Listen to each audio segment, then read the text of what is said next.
j'espère que vous allez bien. Je me présente, moi c'est Valdi Matondo, technicien supérieur en système de sécurité électronique et en réseau informatique.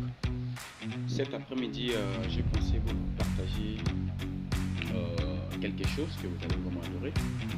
Ensemble, nous allons voyager dans l'univers de ZWO. On va faire le câblage. Je vais vous expliquer le câblage, la pointeuse avec le bouton pouvoir, ainsi que la montée. Avant de commencer, je vais commencer sur le schéma de câblage. Toutefois, c'est simple. Vous n'avez pas à vous inquiéter. Je vais vous expliquer dans les moindres détails la possibilité, la manière de le faire. Merci, ciao, ciao. C'est parti. Nous sommes devant notre schéma que j'ai créé et je vais vous expliquer pas à pas. Comme vous pouvez le voir, là c'est une source d'alimentation, là aussi c'est une source d'alimentation. Je n'ai pas signifié, c'est pour. Et ça c'est ma ventouse, ça c'est mon équipement et ça c'est le bouton poussoir ou le bouton exit. Toutefois, pour faire le câblage, on a deux possibilités. On peut utiliser deux sources d'énergie.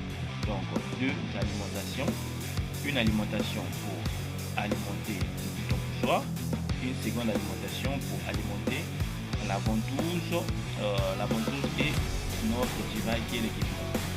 Comme vous pouvez le voir sur l'arrière de l'équipement, le fabricant a signifié les protocoles de communication qui sont là. Il y a COM, il y a NC, il y a BUT, il y a REN, le GND.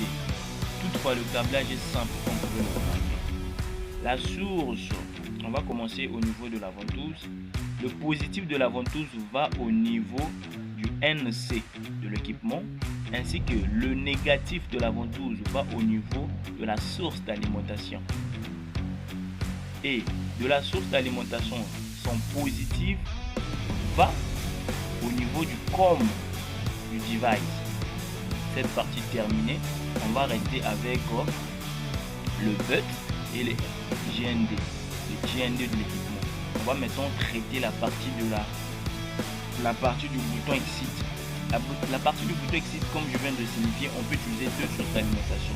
Dans notre cas d'exemple, nous allons parler sur ce schéma-là tel que c'est représenté. On a deux sources d'alimentation.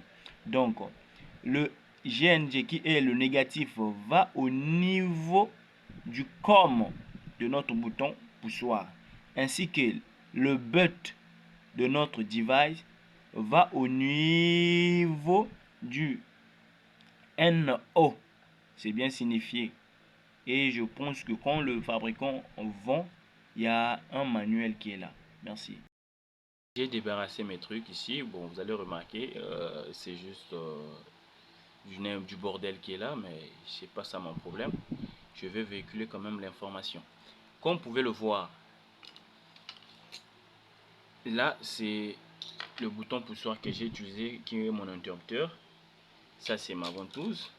Ça c'est ma fameuse pointeuse Z-Catico, la série UA960. Et là j'ai ma source d'alimentation. Cette fois-ci j'ai utilisé une source d'alimentation centralisée. Donc j'ai différents comment est-ce qu'on appelle ça, fusibles, et cette topologie, je vous conseille d'utiliser cette topologie parce que toutefois quand il y a un souci au niveau de la source d'alimentation, le plus souvent c'est juste des fusibles qui lâchent. Or lorsque vous utilisez cette topologie que je vous ai montré sur le schéma, deux sources d'alimentation différentes, c'est pas trop conseillé, c'est pas professionnel. Donc l'idéal là, ce qui manque, c'est mettre une batterie pour faire le backup en cas de coupure d'électricité. Avec la batterie, ça peut faire du relais. L'appareil peut fonctionner même quand il y a coupure. Donc tel que vous pouvez le voir là, ça ce sont mes sources d'alimentation. Il y a la source d'alimentation qui alimente la ventouse et il y a la source d'alimentation qui alimente ma fameuse pointeuse. Le câblage est très simple. Juste le schéma que je vous ai montré, vous allez voir, le blanc à toute facilité. Ça c'est les câbles qui viennent au niveau de mon bouton exit. Ça c'est le positif, ça c'est le négatif.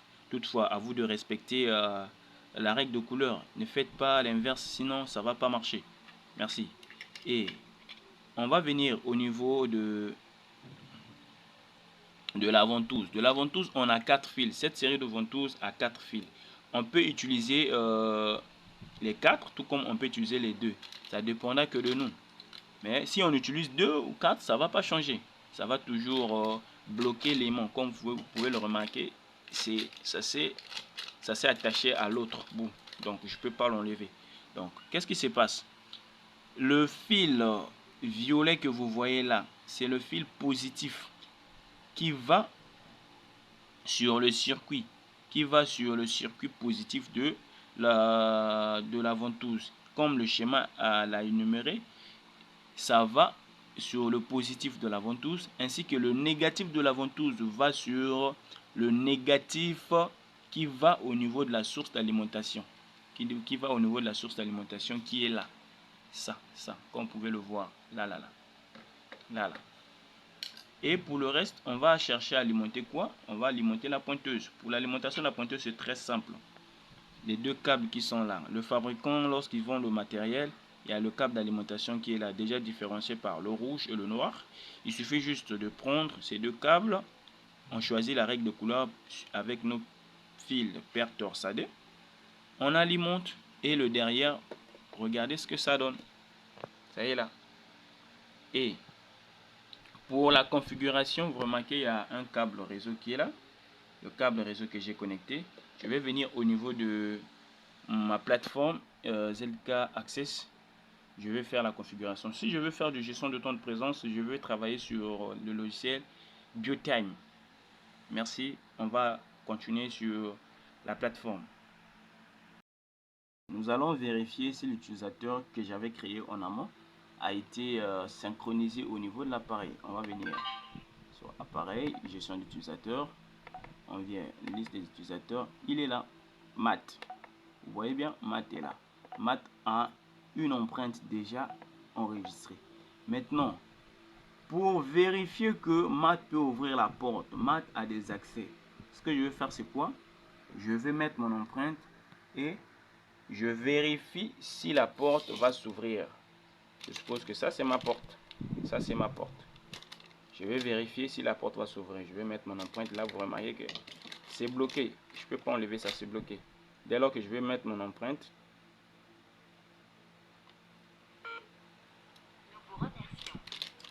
automatiquement, ça s'ouvre. Et pour tester que le bouton poussoir passe, le bouton poussoir est censé être installé à l'intérieur du bureau ou à l'intérieur du bâtiment. Seuls les gens qui rentrent par l'extérieur auront l'accès au bouton poussoir pour sortir. D'où le bouton poussoir est là. Si je vais chercher à ouvrir la porte, vous remarquez que c'est bloqué. Si je vais chercher à ouvrir, il suffit juste de cliquer là-dessus. Ça s'ouvre, la personne sort. Allez, ciao, ciao, merci. La première des choses, pour se rassurer que l'appareil communique avec le logiciel, il faut tester la communication. Il faut tester la communication. Donc, ce qu'on va faire, j'ai lancé la requête. Remarquez que ça passe. Merci. Regardez, on est là. On va ouvrir notre plateforme, notre logiciel, disons, ZK Access. On l'ouvre. On va exécuter. Oui, ça va s'ouvrir. Je crois avoir déjà synchronisé ça ici sur la plateforme. Bon, au début, vous allez créer un identifiant. Quand vous installez, vous allez créer le compte admin, le mot de passe. Ensuite, vous allez vous loguer. Une fois que c'est fait, voici l'interface du logiciel ZK Access. Nous avons ici Device. On a tous les modules qui sont personnels, équipement, contrôle, rapport de présence, système. Maintenant, pour le moment, c'est pas le sujet du jour. Je ne vais pas vous faire une présentation globale de la plateforme. Je vais vous montrer juste comment ajouter l'équipement. Vous remarquez, l'équipement est déjà là parce que je l'avais déjà fait en amont. Donc, pour laquelle ça apparaît. Toutefois, pour me rassurer que ça synchronise, ce que je vais faire un transfert de données. Transfert de données de l'équipement du logiciel vers l'équipement parce qu'il y a un utilisateur que Java au préalable.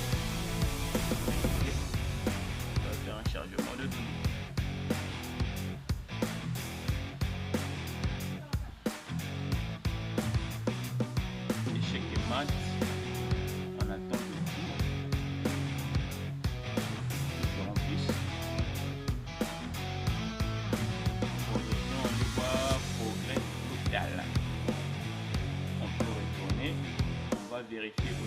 compte. Une fois que vous êtes sur cette interface, la première des choses à faire, c'est ajouter l'appareil. Donc pour ajouter l'appareil, vous voyez là où je me suis positionné sur le module équipement. Équipement, vous allez créer une zone. Dans la zone, vous allez définir un nom. Vous donnez maintenant le numéro de la zone. Dommage que je ne peux pas le faire moi-même parce que là, je suis dans le téléphone. Maintenant, le truc que je vais vous sauter, c'est quoi? Je vais vous montrer comment prendre les informations qui sont au niveau de logiciel et synchroniser de l'appareil. Vous venez là. Synchroniser. Une fois que vous allez cliquer sur synchroniser, toutes les données qui sont au niveau de l'appareil, au niveau du logiciel, disons, vont basculer vers l'appareil. Automatiquement, l'appareil va redémarrer pour actualiser le statut. Et ces utilisateurs-là seront ajoutés au niveau de l'appareil. Et s'il y avait des règles qui ont été définies, ces règles seront prises en compte au niveau de l'appareil. Automatiquement, quand une personne veut s'identifier, cette dernière n'a qu'à mettre son doigt, il aura juste à mettre son doigt sur le scanner biométrique et la porte va s'ouvrir. Et vous allez voir ce qu'on va faire, vous allez voir tout à l'heure ce que je vais faire comme test.